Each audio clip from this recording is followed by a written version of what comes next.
Hey there, ever wonder what it would be like to just drop into Finland for a day? Well, that's exactly what we're going to do. We're going to live out a wild day, and along the way, we'll pick up some essential and honestly pretty fun Finnish phrases to get us through. Let's dive in. So picture this. You've just stepped off a boat. The air is so crisp. All the signs look like a beautiful puzzle, and you've got this whole amazing city just waiting for you. Where do you even start? What if you could actually navigate it? That's the plan. That's what we're doing today. We are going to build an entire adventure, one conversation at a time, using these surprisingly logical and really cool Finnish language. Every great adventurer needs a killer catchphrase to kick things off, right? In Finnish, it is mennään. It means let's go. But what's so cool is that it's not a command. It's more like a collective, we are going. It's the perfect way to start our journey together. So you ready? Mennään. Okay, first things first. We're at the port. We need to get into the city. Let's check out how Finnish builds a sentence to talk about how we're going to travel. So check this out.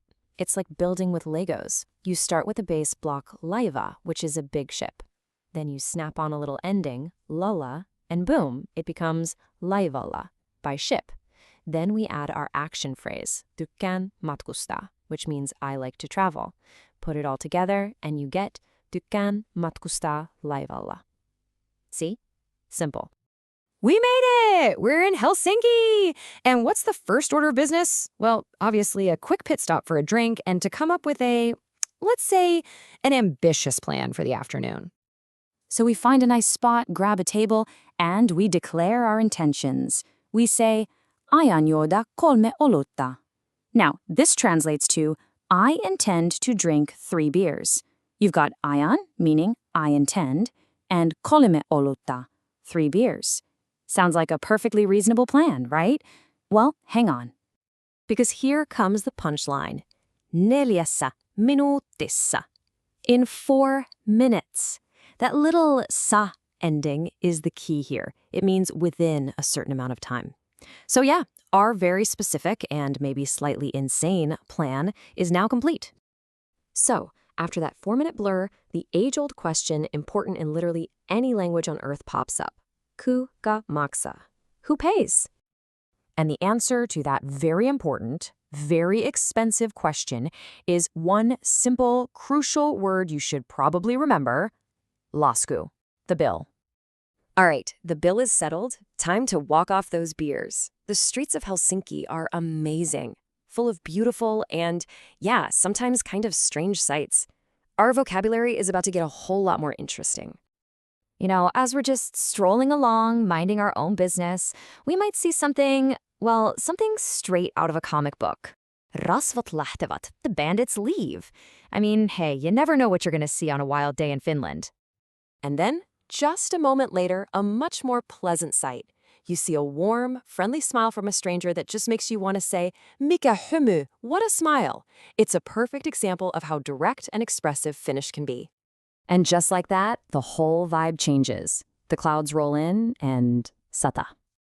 It rains. Just one word.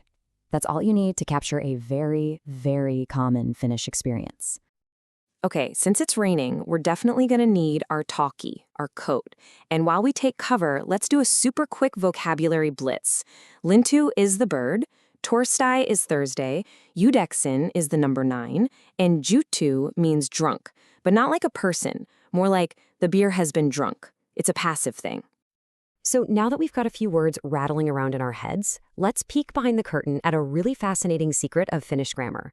This explains why sometimes the word order can feel a little backwards to an English speaker. It all comes down to this thing called a postposition. In English, we use prepositions. We say, according to the book. The words according to come before the book. Well, Finnish just flips it. Let's take the word mukaan, which means according to.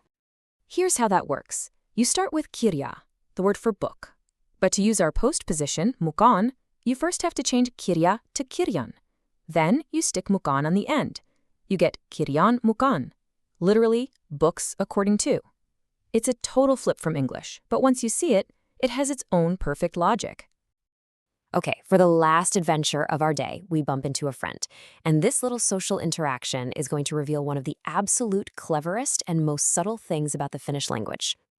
You know, in English, we just use the word know for pretty much everything. I know him, I know that fact.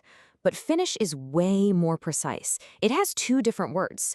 Tunteja is for when you're familiar with a person or a place or a feeling, and titeja is for when you know a cold, hard fact. So, if we want to ask someone if they are familiar with our friend Jorge, we have to use tuntea. The question becomes, tunnetteko, Jorgen? Do you know Jorge? And the answer might start off, Kyllä tunnen hänet, which means, yes, I know him, right? We're still using tunte because we're talking about being familiar with Jorge, the person. But wait for it, the sentence isn't finished. And here is where it all clicks. The sentence finishes with, mutta en tiedä missä hän on. But I don't know where he is, because his location, that's a piece of information, a fact. So the verb has to switch to tietää. One sentence, two completely different kinds of knowing. How cool is that? So we've traveled by ship, made some very questionable life choices, seen bandits and smiles, and solved a social grammar puzzle, all in one day. It really makes you wonder, if you could uncover all of this in just a few hours, what other secrets is the Finnish language hiding?